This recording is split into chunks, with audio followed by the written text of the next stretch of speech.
नमस्कार. विश्वासघात आयुष्यात झालेला आहे.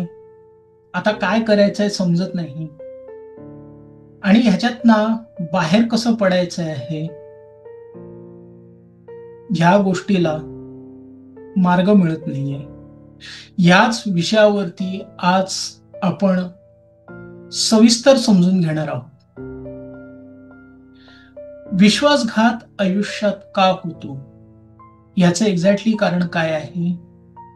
या बाबतीत मनुष्य आजपर्यंत अज्ञानी आहे किंवा त्याला कळत असून सुद्धा ती गोष्ट पचायला फार कठीण असते, म्हणून त्याचा मानसिक संघर्ष हा सतत सुरू असतो.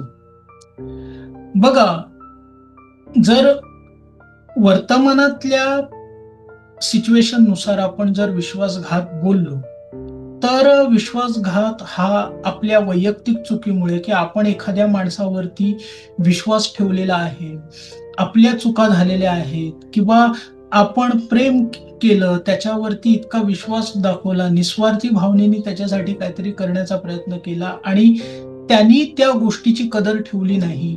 हे आपण वर्तमानातल्या परिस्थितीनुसार, वर्तमानातल्या सिच्युएशननुसार बोलू शकतो. परंतु आज जर तुम्ही एखाद्या आकाशिक रेकॉर्डर जे असतात, आकाशिक रेकॉर्ड्स पाहणारे जे जे पास्ट लाईफ रिग्रेशन थेरपिस्ट असतात, त्यांच्याकडे जर तुम्ही गेलात आणि मग त्यांच्या त्या काही प्रक्रिया असतात आणि त्याच्यामध्ये ते जर तुम्हाला गतजन्मामध्ये घेऊन गेले, तर तुम्हाला समजेल की हे कुठेतरी माझ्याच कर्माचं माझ्या वाट्याला आलेलं आहे. म्हणजे अंतिम सत्य काय आहे, की तुमच्या आयुष्यात तुम्ही पास्ट लाईफ थेरपिस्टकडे जा, आकाशिक रेकॉर्डर्स जे पाहतात त्यांच्याकडे जा किंवा नका जाऊ. परंतु अंतिम सत्य हेच आहे, की तुमच्या आयुष्यात घडणारी प्रत्येक चांगली वाईट गोष्ट ही तुमच्याच कर्माचं फळ आहे. हे कर्म तुमचं वर्तमानातलंच नाही, वर्तमानातल्याच आयुष्याचं नाही, तर त्याच्या आधी सुद्धा कितीतरी तुम्ही जन्म घेतलेले आहेत, तुम्ही कितीतरी आयुष्य जगलेलं आहात. त्या आयुष्यातलं कुठेतरी तुम्ही केलेलं एक कर्म असेल, जाणतेपणी, अजाणतेपणी, त्याचंच हे फळ तुमच्या वाट्याला आलेलं आहे. परंतु वर्तमानात आपल्याला त्याची पूर्ण माहिती नसल्यामुळे आपण वर्तमानातल्याच परिस्थितीनुसार आपल्या बाबतीत ही गोष्ट का घडली, का घडते, ह्याचा मानसिक संघर्ष आपण आयुष्यभर करत राहतो. हा, परिस्थितीनुसार किंवा ह्या जन्मानुसार त्या गोष्टीचं होणारा त्रास, होणारं दुःख हे खरं आहे. या बाबतीत काहीही म्हणजे चुकीचं, परंतु त्या सिच्युएशन्स मधनं तुम्ही कुठल्या लेवलला सावरलेले आहात, तुम्ही कुठल्या लेवलला त्याच्यातनं बाहेर पडलेले आहात, तुम्ही कुठल्या लेवलला वाचलेले आहात, हे तुमची पुण्याई ठरवते. हे तुमचं वर्तमानातलं कर्म ठरवतं, हे तुमची वर्तमानातली मानसिकता ठरवते आणि हे तुमच्या कर्मानुसार तुम्हाला जो काही परमेश्वराचा किंवा युनिव्हर्सलचा जो काही सपोर्ट मिळतोय ना, तो सपोर्ट ठरवतो. त्यामुळे एक गोष्ट लक्षात ठेवा, की आपल्या आयुष्यात आपण ज्या लेवलला चांगल्या परिस्थितीला आहोत किंवा ज्या लेवलला वाईट परिस्थितीला आहोत, त्या लेवलला वाढवायचं आहे आणि कमी करायचं आहे, ह्याचा अधिकार परमेश्वराने आपल्या कर्मानी, मानसिकतेनी आणि आपण या युनिव्हर्सल्समध्ये जे काही पेरतो आहे ना, जे काही कॉन्ट्रीब्यूट करतो आहे, त्याच्यावरती जो विश्वास टाकतो आहे, ज्या भावनेने विश्वास टाकतोय, ज्या उद्देशाने विश्वास टाकतोय, ज्या उद्देशाने जी ती गोष्ट करतोय ना, त्याच्यावरनं तो सपोर्ट आपल्याला भेटणार आहे आणि त्याच्यातनच आपण या गोष्टीमधनं बाहेर पडणार आहे. बघा, आपण एकटेच नाही आहोत की ज्यांच्या आयुष्यात हा विश्वासघात झालेला आहे. मुळात विश्वासघात ह्याचं स्वरूप हे अनेक प्रकारचं असतं. चांगली चांगली माणसं याला फसलेली आहेत. चांगली माणसं ह्याच्या संघर्षातनं स्वतःला सावरू शकलेली नाहीये. आज एक उदाहरण द्यायचं झालं या विश्वासघाताचं सगळ्यात मोठं, तर ते म्हणजे डॉक्टर विठ्ठल व्यंकटेश कामत. डॉक्टर त्यांना डॉक्टर ही पदवी आता मिळालेली आहे, परंतु विठ्ठल व्यंकटेश कामत हे ऑर्किड हॉटेलचे आज जे ओनर आहेत म्हणून त्यांना ओळखतात, परंतु त्यांच्या आयुष्यात सुद्धा त्यांच्या भावंडांनी त्यांना फसवलं. त्यांच्या नकळतपणे कर्ज त्यांच्या डोक्यावरती वाढत गेलं आणि त्याच्यातनं ते सावरून आज त्यांनी स्वतःचं एक वेगळं अस्तित्व, orchid hotels, Vitthal Kamat hotels, Jadhavgad, असं स्वतःचं वेगळं साम्राज्य निर्माण केलेलं आहे. परंतु हे तेव्हाच घडलं ज्या वेळेला त्यांनी त्या संघर्षाला सकारात्मकपणे एक्सेप्ट केलं. तर आज तुमच्या आयुष्यात विश्वासघात झालेला आहे, तर ह्याच्यावरती पहिली पायरी जी तुम्हाला करायची आहे ती म्हणजे आता तुम्ही ह्याला एक्सेप्ट कसं करताय ही फार महत्वाची गोष्ट आहे. कारण बघा, प्रत्येक गोष्टीतनं आपल्याला वाईटच होतं असं नाही, त्याच्यातनं आपल्याला पॉझिटिव्ह गोष्टी, आपल्याला शिकण्यासारख्या गोष्टी आणि आपल्याला त्या गोष्टीत म्हणजे त्या बंधनातनं मुक्त करणाऱ्या गोष्टी ह्या ऑटोमॅटिकली मिळतात आणि त्या आपल्या आयुष्याला बऱ्याच प्रकारची सहजता देतात. म्हणजे उदाहरणार्थ, एखाद्याच आपण जबरदस्तीने बंधन सहन करतोय आणि आपल्याला समजलं की ह्या माणसाने आपला विश्वासघात केलेला आहे. आता तुम्हाला त्या बंधनातनं मुक्त होण्याचा, स्वतःचं आयुष्य स्वतंत्रपणे जगण्याचा, स्वतंत्रपणे निर्णय घेण्याचा अधिकार मिळालेला आहे की नाही? मग तो विश्वासघात जसा वाईट होता तसं काहीतरी त्यांनी चांगलं पण तुमच्या वाट्याला आणलेलं आहे.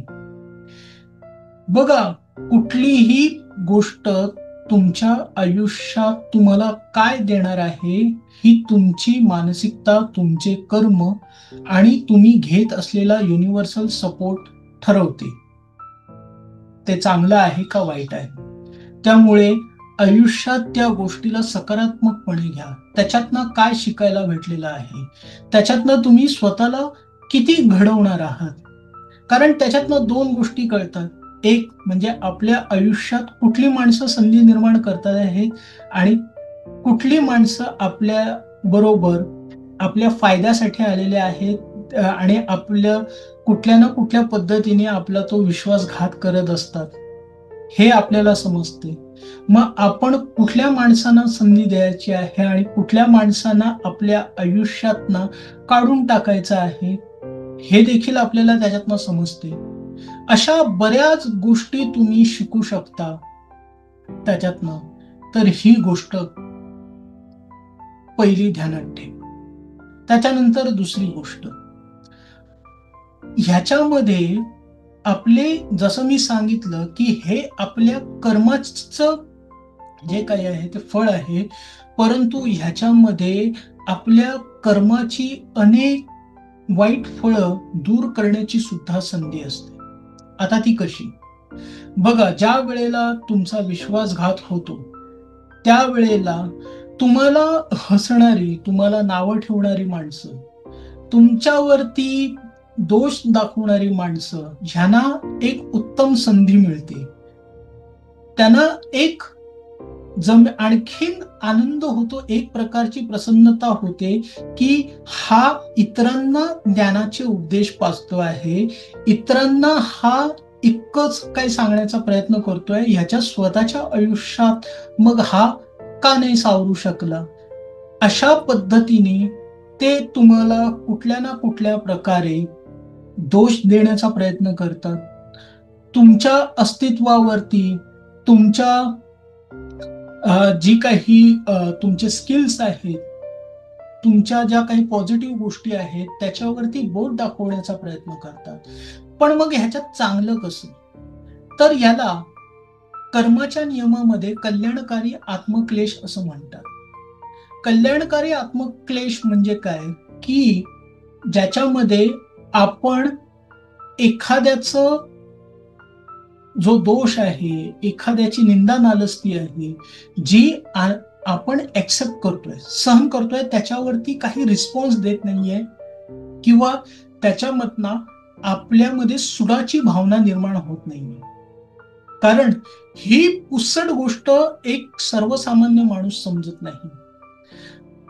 सुडाच्या भावनेने तो आणखीन इतका पेटतो की मग त्याच्या आयुष्यात जो विश्वासघात झालेला आहे ना, त्याच्यातनं तो सूड घेण्यासाठी प्रवृत्त होतो. एका सुडातनं मग दुसरा सूड उत्पन्न होतो आणि अशाच प्रकारे सुडांचं जे चक्रव्यूह आहे, जसं आपण जो आताच प्रसिद्ध पिक्चर बघितला पुष्पा, त्याच्यामध्ये तो चित्रपटाचा नायक काय करतोय, सूड घेतोय. परंतु होतंय काय, की त्या सुडातनं दुसरा सूड उत्पन्न होतं आणि त्याचा परिणाम त्याच्या आयुष्यातली जी काही समृद्धी आहे, म्हणजे त्याचं कुटुंब, त्याचं आनंद, त्याच्या आयुष्यातलं जे काही सुख आहे ते सगळं नष्ट होतं. त्यामुळे आयुष्यात तुम्हाला कोणी जर विश्वासघात केलेला आहे तर त्याला माफ करा. ह्याच्यामध्ये जो कोण तुम्हाला नावं ठेवतो आहे, तुमची निंदा नालस्ती करतो आहे, तुमचा अपमान करतो आहे, तुमच्या पाठून, तुमच्या समोरून, त्या सगळ्यांना फॉरगिव्ह करा. का? कारण हा कल्याणकारी आत्मक्लेश आहे. ह्याच्यातनं तुम्ही जर ह्या पद्धतीचा रिस्पॉन्स दिलात ना, तर तुमच्या आयुष्यात जे आत्ता वाईट घडलेलं आहे, असे अनेक वाईट प्रसंग असतील, अनेक वाईट गोष्टी असतील, ज्या तुम्ही इझिली या क्षणाला तुम्ही ते नष्ट करू शकता. फक्त तुम्ही काहीही चुकीचा रिस्पॉन्स दिलात नाही, चुकीचा इमोशन्स तुम्ही जर दाखवलं नाही, तर तुम्ही इझिली त्याच्यातनं तारू शकता. हा सगळ्यात मोठा इम्पॅक्ट आहे. हा कर्माचा नियम आहे. दोष, एखाद्याचा राग, हा जो आपण आपल्या आतमध्ये ठेवतोय ना, तो आपण स्वतःला खूप मोठी शिक्षा देण्यासारखा आहे. दुसऱ्याच्या केलेल्या चुकीची शिक्षा, त्याच्याबद्दल आतमध्ये राग ठेवून स्वतःला देत बसू नका. सुडाच्या भावनेमध्ये स्वतःचं सुख, स्वतःचं जे काही आयुष्यातली समृद्धी आहे किंवा जो जन्म मरणाचा फेरा चुकवण्याची हा मनुष्य जन्मातली संधी आहे, ती हिरावून देऊ नका. दुसऱ्याला त्याचं वाटोळं करण्याचा चान्स देऊ नका स्वतःच्या कर्माने. सो माफ करा. ही इतकी मोठी आणि इतकी चांगली संधी आलेली असते तुम्हाला, जर तुमचा विश्वासघात झालेला असेल तर. आणि तिसरी गोष्ट, आता तुमच्या आयुष्यातनं विश्वासघात केलेली माणसं निघून गेलेली आहेत. त्याच्यावरनं जी तुम्हाला नावं ठेवतात आहेत, तुमची निंदा नालस्ती करतात आहेत, तुम्हाला जे काही वैयक्तिक दोष देतात आहेत, तुमच्या कर्तृत्वावरनं तुम्हाला दोष देतात आहेत, अशी माणसांपासून सुद्धा तुम्ही वेगळे आहात. आता तुमच्या आयुष्यात तुम्हाला संधी देणारी माणसं तुमच्या बरोबर आहेत आणि तुमच्या आयुष्यात आणखीन संधी देणारी किंवा आणखीन चांगल्या प्रकारची माणसं तुम्ही कसे आयुष्यात निवडू शकता, ह्याचा अनुभव, ह्याचा अधिकार, ह्याची मानसिकता आणि ह्या सर्व गोष्टी करण्याचं कर्म परमेश्वराने तुम्हाला दिलेला आहे. तर त्याचा योग्य सकारात्मकपणे आणि 100% उपयोग करा. त्यासाठी एक स्विचवर्ड तुम्हाला देतोय तुमच्या आयुष्यातली ती परिस्थिती चेंज करण्यासाठी. तो स्विचवर्ड आहे change divine order. Change divine order हा स्विचवर्ड तुम्ही जास्तीत जास्त जप करा. एखादा मंत्र जप आपण जसं करतो रोज त्याचे 2000 म्हणा, 3000 म्हणा, आवर्तन करा. बघा 2-2, 3-3 महिने ह्या प्रकारे या नियमाने करत बसा. बघा तुमच्या आयुष्यात तुम्हाला ती सिच्युएशन चेंज होताना दिसेल.